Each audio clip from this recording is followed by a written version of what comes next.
বাঁধি আমার ইচ্ছা তরফে মারছে। পরে র্যাব স্যার গাড়ি স্যার যাই গলাগুলি হওয়ার পরে তারপরে ছাড়ি দিছে।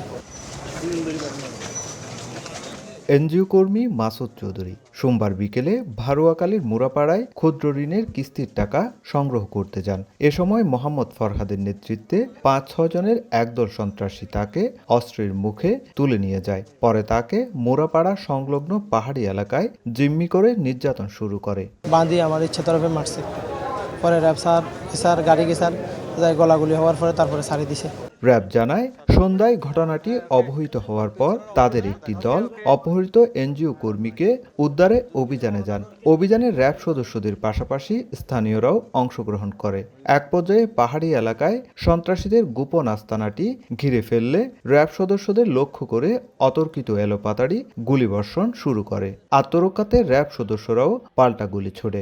সন্ত্রাসীদের ছোড়া গুলিতে র্যাবের এক সদস্য সহ ৩ জন আহত হন। পরে আহতদের উদ্ধার করে কক্সবাজার জেলা সদর হাসপাতালে নিয়ে গেলে কর্তব্যরত চিকিৎসক একজনকে মৃত ঘোষণা করেন। জরুরি থেকে আমরা প্রাথমিক চিকিৎসা দিয়ে তাদেরকে সার্জারি ওয়ার্ডে ভর্তি দিয়েছি। তাদের শরীরে বিভিন্ন জায়গায় গুলির আঘাত রয়েছে।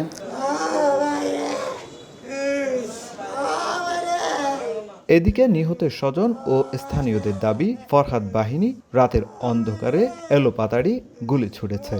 কার গুলিতে আমার ভাই নিহত হয়েছে এইটাই জানি না ভাই। ফরহাদের সাথে ভারুয়াকালীর যত প্রকার খুনি সন্ত্রাস আছে তাদের সাথে আনাগোনা ছিল। র্যাব জানায়, ঘটনাস্থল থেকে এনজিও কর্মী মাসুদ চৌধুরীকে উদ্ধার করে হাসপাতালে চিকিৎসা দেওয়া হচ্ছে।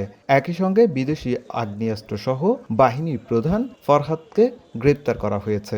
যে মূল হোতা মূলত যে ফরহাদ বাহিনীর, আমি অলরেডি বলেছি, সেও আহত অবস্থায় তাকে আমরা গ্রেপ্তার করেছি। ফরহাদের নেতৃত্বে ভারুয়াকালীতে সন্ত্রাসী বাহিনী রয়েছে, আর তার বিরুদ্ধে খুন, অপহরণ সহ নানা অভিযোগে ৬০টির বেশি মামলা রয়েছে। সুজাউদ্দিন রুবেল, সময় সংবাদ, কক্সবাজার।